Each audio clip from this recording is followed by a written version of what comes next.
police officer shoots a suspect in the back. And during the report, the officer says the suspect assaulted him, resisted arrest, and pulled out a weapon. But there were also witnesses there. And the witnesses said that the suspect didn't have a weapon, and that the cop planted the gun on him after the suspect just ran away from the cop. Without giving him any warning, he shot him. And because of this, many law prosecutors and police departments can't do much about it because of the fact that there's such different evidence. And because of no true evidence being shown or available, they normally let the cop just go off and nothing ever happens to him. And recently that's become a problem. And we can see that in Ferguson, Ferguson, Missouri, I'm sorry. And also in the Rodney King cases in the past in California. Police are sometimes questioned because of their actions. And a good way to prevent this is police body cameras. And this is not only just to protect the police officers, but to also protect the civilians in which they protect, which is very important. And what I'm going to do today is I'm going to explain to you what a body camera is. I'm going to explain to you ways that it can help. And I'm also going to explain to you real-world evidence of its effects. Now, a body camera is very small, actually.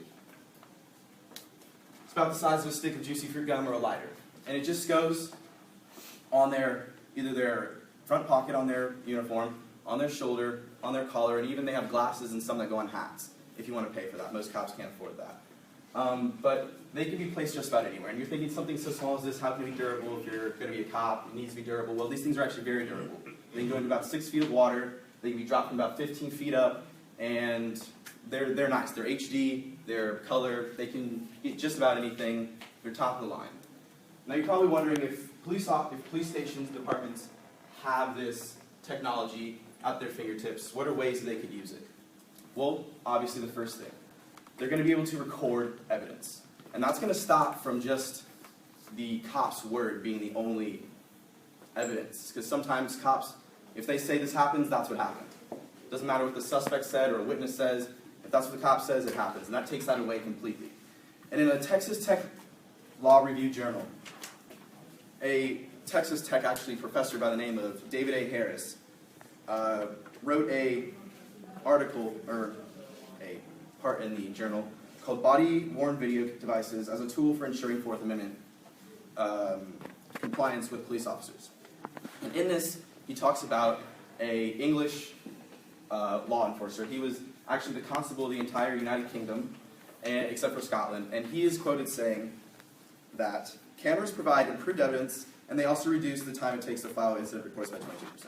So obviously, evidence is more solid, clear, it's true, and then it helps them get through, if there are actual charges, get through to getting back on the streets. Also, as it states in the title, it helps with Fourth Amendment compliances. Meaning, if you don't know what the Fourth Amendment is, it's search and seizure. So it prevents cops from just searching your stuff. And in that article, they actually give out percentages. In a social study, in a behavioral study of police officers, it says that on average, 30% of all search and seizures are unlawful. 30% of the time that when cops look through your stuff, it's not legal. And of those 30% of the times, 97% of the time, they don't find any incriminating evidence, which begs to differ. Why were they searching through my stuff? And then also the cameras can help with incidents when police have to use their guns and their tasers, help them clarify if they did the right thing properly. Now, hearing these ways that they can help, you're probably wondering, can body cameras actually help, and have there actually been any evidence? And there is. In another law review journal from George Washington University, a doctorate there named Eva Klindera wrote an article on qualified immunity for cops with cameras, which explains that because cops have cameras, they act differently. They act more moral, they act in a different way because they feel as if somebody is watching over them, which then makes them, again, act differently. But also, for the real-world evidence, I have a case study, actually a field study from a city in California called Rialto, California. Rialto, California, in this case study, the former chief of police, Tony Ferreira, and also a doctorate in criminology at sorry, at Berkeley University, Dr. Barkey Ariel co-authored this article that is called this field study called The Effects of Body-Worn Cameras on Police and the Use of Force. And in this, they gave their entire police department cameras. And each time they went on their 12-hour shifts, they had to wear cameras. And here's just some stats of in the past, what had happened. In the past, as you can see, in 2009, there were 70, 65, and 60 uses of force incidents. And within the first month of using these cameras,